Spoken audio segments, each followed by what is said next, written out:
يدخل الصائمون لا يدخل منهم أحد غيرهم. محترم حاضرین عیدگاہ اور میرے بھائیوں، نوجوان ساتھیوں، آج عید کا دن ہے جو مسلمانوں کے لیے پوری دنیا میں خوشی کا دن ہوتا ہے، فرحت و اتفاق کا دن ہوتا ہے، اور شریعت کے حدود میں رہتے ہوئے، شریعت کے دائرے میں رہتے ہوئے آج مسلمانان اپنی خوشی کا اور فرحت و اتفاق کا اظہار کر سکتے ہیں۔ آج انعام کے طور پر، اکرام کے طور پر اللہ رب العالمین نے اس امت کو یہ دین عطا کیا ہے۔ میرے بھائیوں، اللہ رب العالمین نے اسی بات کو قرآن کریم کی اس آیت کے اندر بیان کیا، قُلْ بِفَضْلِ اللَّهِ وَبِرَحْمَتِهِ، کہ اللہ رب العالمین کے فضل اور اس کا احسان اس بات کا انتخابی خلق کا مدار ہے۔ اگر اللہ رب العالمین کی طرف سے کوئی فضل ہمیں حاصل ہوتا ہے، کوئی نعمت ملتی ہے اور کوئی خوشی حاصل ہوتی ہے، اگر ہم اللہ رب العالمین کی رحمت سے مالا مال ہوتے ہیں، اللہ تعالیٰ تو اس پر ہمیں خوش ہونا چاہیے، اور وہ خیر مما یجمعون۔ اور یہ خوشی آج کے دن کی یہ خوشی اسلام پر خوش ہونا، قرآن پر خوش ہونا، میرے بھائیوں، دنیا کی دولت کو جمع کرنے سے کہیں بہتر ہے۔ اور اللہ تعالیٰ نے قرآن کریم کے ارشاد فرمایا، وَلِتُكْمِلُوا الْعِدَّةَ وَلِتُكَبِّرُوا اللَّهَ، کہ جب رمضان کی گنتی کو اور اس کے عدد اور تعداد کو جب مکمل کر سکو، اللہ رب العالمین کی تکبیر بیان کرو، اللہ رب العالمین کی بڑائی بیان کرو، اور اللہ رب العالمین نے کہا وَلِتُكْمِلُوا الْعِدَّةَ وَلِتُكَبِّرُوا اللَّهَ عَلَىٰ مَا هَدَاكُمْ وَلَعَلَّكُمْ تَشْكُرُونَ۔ اور اس کے ذریعے ہم اللہ رب العالمین کا شکریہ ادا کرتے ہیں۔ میرے بھائی، آپ نے اندازہ لگایا ہوگا کہ یہ ایک مہینے کا جو رمضان تھا، جس کے اندر اللہ رب العالمین نے سے روزے رکھے، ہم نے تراویح کا اہتمام کیا، قرآن کریم کی تلاوت کا اہتمام کیا، ایک مہینہ اس پر گرفتاری کے ساتھ، اس سرعت کے ساتھ گزر گیا، میرے بھائی کا اندازہ بھی ہمیں نہ ہو سکا۔ میرے بھائی، آج کا یہ دن اہل ایمان کے لیے، اہل توحید کے لیے، اہل صیام کے لیے، اہل قرآن کے لیے اور اہل قیام کے لیے میرے بھائی فرحت اور اتفاق کا دن ہے۔ میرے بھائیوں، اللہ کے رسول صلی اللہ علیہ وسلم نے اپنی ایک حدیث کے اندر بیان فرمایا، لِلصَّائِمِ فَرْحَتَانِ إِذَا أَفْطَرَ فَرِحَ وَإِذَا لَقِيَ رَبَّهُ فَرِحَ بِصَوْمِهِ۔ اللہ کے رسول صلی اللہ علیہ وسلم ارشاد فرماتے ہیں کہ روزہ دار کو ایسی خوشی حاصل ہوتی ہے جس خوشی کا احساس دوسرے لوگ نہیں کر سکتے۔ پیارے رسول صلی اللہ علیہ وسلم نے ارشاد فرمایا، اذا افطر فرح، جب ایک مسلمان، ایک صاحب ایمان جب افطار کرتا ہے، میرے بھائیوں، پورے رمضان کے دنوں میں ہم نے اللہ کے حکم کی وجہ سے اپنی جائز خواہشات کو ہم نے چھوڑا ہے، اور ہم نے کوئی کچھ کھایا نہیں، کچھ پیا نہیں، ہم نے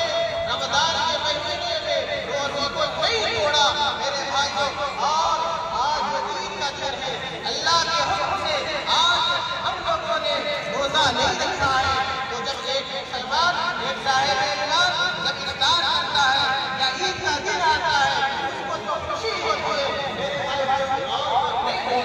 اللہ کے صلی اللہ علیہ وسلم نے اسی بات کو حدیث کے اندر بیان فرمایا، اذا افطر فرح، جب وہ افطار کرتا ہے تو اسے خوشی ہوتی ہے، اور روزے دار جب آخرت میں پہنچیں گے، ان کی ملاقات ان کے رب سے ہوگی، اللہ رب العالمین سے جب لقاء کا شرف حاصل ہوگا، اللہ کے نبی صلی اللہ علیہ وسلم نے کہا وَإِذَا لَقِيَ رَبَّهُ،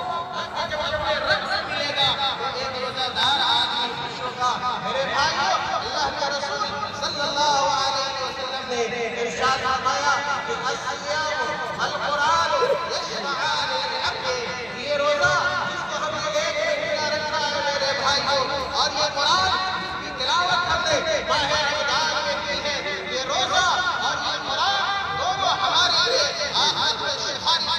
گا، اللہ رب العالمین سے التجا کرے گا، روزہ کہے گا اے ربی منعتہ عن الطعام والشہوات باللیل بالنہار، اے اللہ اس بندے کو روزہ دار کو معاف فرما دے، منعتہ عن الطعام ہم نے اس کو کھانے سے روکے رکھا، والشہوات بالنہار اور جائز احساس شہوات خواہش سے ہم نے روکے رکھا، اور اسی طرح یہ قرآن کہے گا کہ اے اللہ یہ میرا بندہ آپ کو بیدار ہوتا تھا، قرآن تلاوت کرتا تھا، اس کے حق میں میری شفاعت فرما لے میرے بھائی، اللہ کے رسول صلی اللہ علیہ وسلم کہتے ہیں فیشفعان کہ اللہ تعالیٰ روزے کی سفارش کو بھی قبول کر لے گا، اور اسی طرح اللہ قرآن کی سفارش کو بھی قبول کر لے گا۔ یاد رکھیے کہ ایسے دن میں اور ایسے وقت میں جب ہمارے لیے کوئی سہارا نہ کرے گا، ہمارے لیے کوئی سفارش نہ کر سکے گا، اپنی زبان کو نہیں کھول پائے گا، یہ روزہ ہمارے لیے سہارا بن جائے گا، یہ قرآن ہمارے لیے سہارا بن جائے گا، یہ نمازیں ہمارے لیے سہارا بن جائے گی، یہ صدقات و خیرات ہمارے لیے سہارا بن جائے گے۔ میرے بھائیو، اللہ کے رسول صلی اللہ علیہ وسلم وقال صلی اللہ علیہ وسلم فیشفعان ان کی شفاعت قبول کی جائے گی۔ میرے بھائیو، اسی طرح اللہ کے رسول صلی اللہ علیہ وسلم نے ایک حدیث کے اندر بیان فرمایا ان فی الجنت کے بعد یا جنہ کے لوگوں سنو، اے دنیا کے مسلمانوں سنو، اے روزہ داروں سنو، اے ایمان والوں سنو، ان فی الجنت کے بعد یہ جنت میں اللہ رب العالمین نے ایک دروازہ کو خاص کر رکھا ہے، ایک دروازہ کو مخصوص کر رکھا ہے، اور جنت کے دروازے کا جو نام ہے پیارے رسول صلی اللہ علیہ وسلم نے کہا کہ یقال له الریان، وہ جنت میں دروازہ کو ریان کہا جاتا ہے۔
ہاں ہاں میٹنگ ہے